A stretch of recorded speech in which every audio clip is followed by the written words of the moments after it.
not going to spend a whole lot of time on this issue. I cover a lot of the same arguments in one of my earlier videos titled Why God.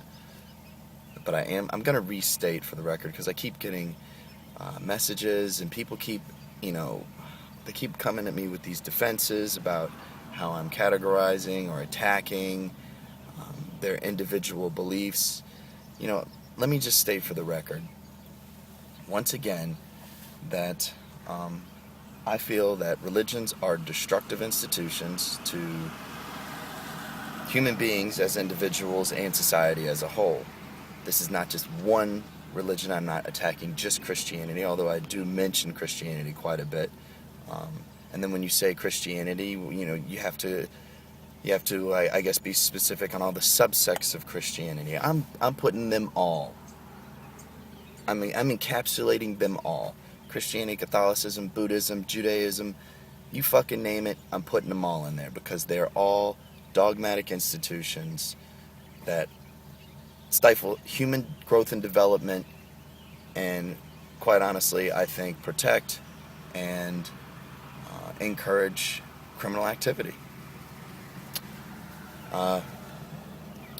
It amazes me that a lot of these people that get defensive, one, I really don't care because I'm perfectly within my right to state my opinions, the same way you are within your right to believe in what you want to believe in.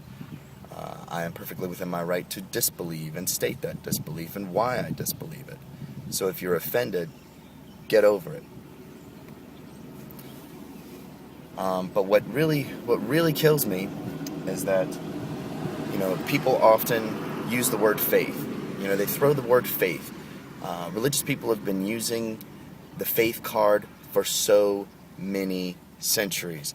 People throw the word faith out and everybody's just supposed to fucking back off them. Oh, okay, all right, I'm sorry, that's your faith. I guess I can't discard that. I guess I can't discredit that. I guess I can't criticize that.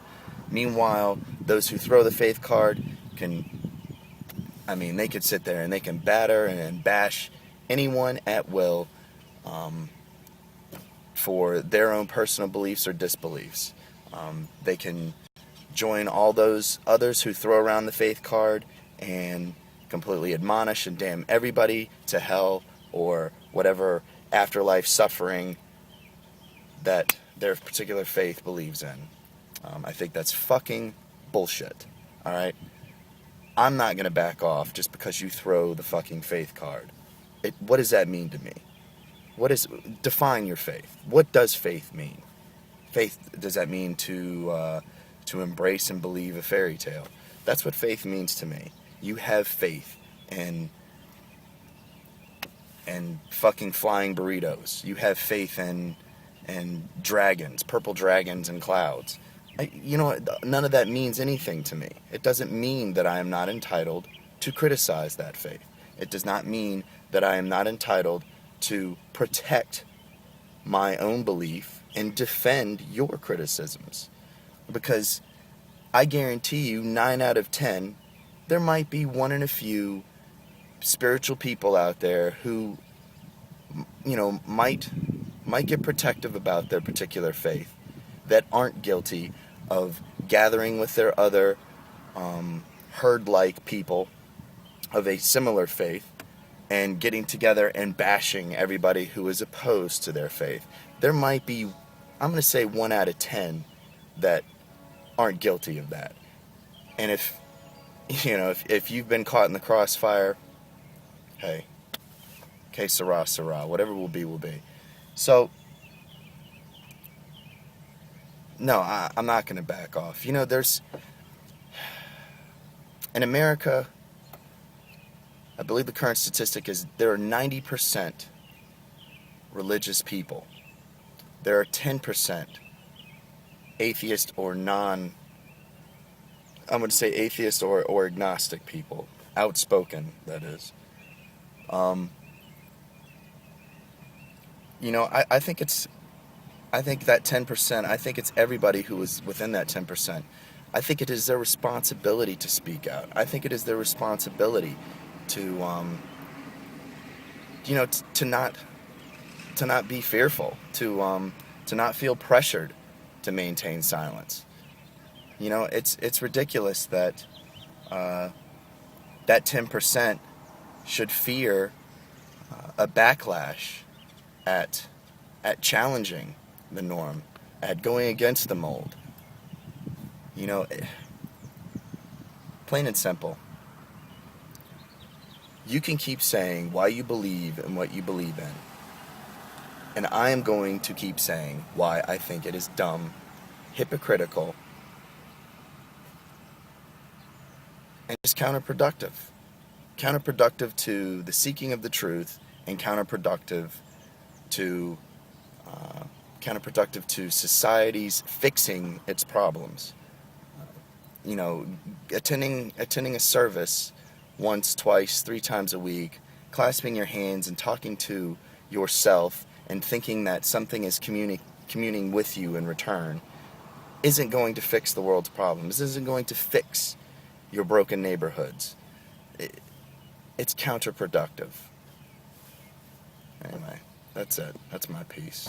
And that's not to say that many religious organizations don't do beneficial work for the world and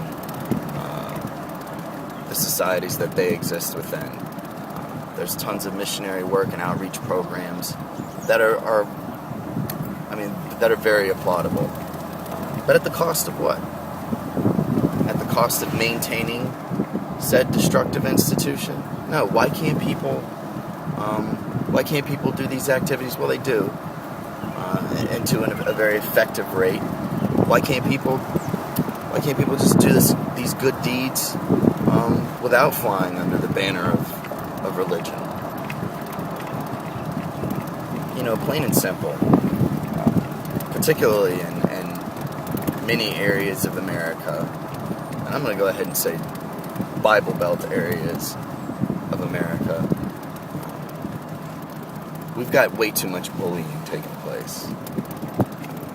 Way too much monopolization of thought, and way too much monopolization of behavior.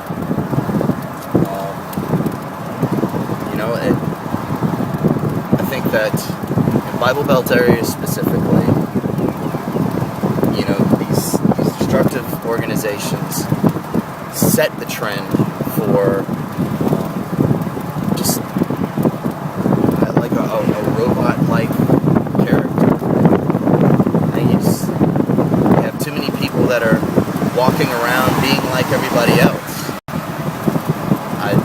I fail to see how that's human at all.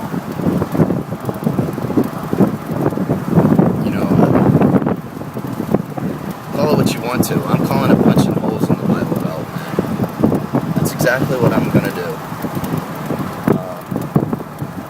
You know, and I encourage anybody and everybody who feels the same way to take a stand, to not be afraid, because think about if everybody was silent out of fear. Think about if nobody spoke up, to what they felt was wrong throughout history. There wouldn't be any changes, and people would just continue to blindly follow and, mutter their grievances under their breath. I'm not going to live like that. I would like to see, once again, particularly in Bible Belt regions, I would like to see an influx of new ideas. I would like to see people actually acting out their individualistic characteristics and not being afraid to be who they are because their parents or their communities are going to criticize them or punish them or reject them entirely. I would like to see this. So I'm going to continue doing what I'm doing. And for those who take it personally, that's fucking good. Because it means that I've succeeded on some level. If nothing else, besides pissing you the fuck off, I've gotten you to think a little bit more about what you believe in. You've perhaps maybe even taken a stand in the things things that you feel to be the truth. And that's honestly, that's all I really want to see as well, man. If you truly are a devout religious follower, I just want to see people actually be able to explain why they believe in what they believe in, with some level of intellectual sense about them. Not just spit out what the fuck they heard in church that Sunday, or what the fuck they read in the Bible. No, I want them in their own words to communicate the belief. Alright, so I'm going to throw out an analogy. Let's say you lived in an area where everybody drank chocolate milkshakes. Well, you happen to like vanilla milkshakes, but no matter where the fuck you go, everybody is drinking chocolate milkshakes, and everywhere is serving chocolate milkshakes. Now, they could be all kinds of different chocolate milkshakes. Some got sprinkles, some got nuts, some got fudge. Whatever, it's all chocolate.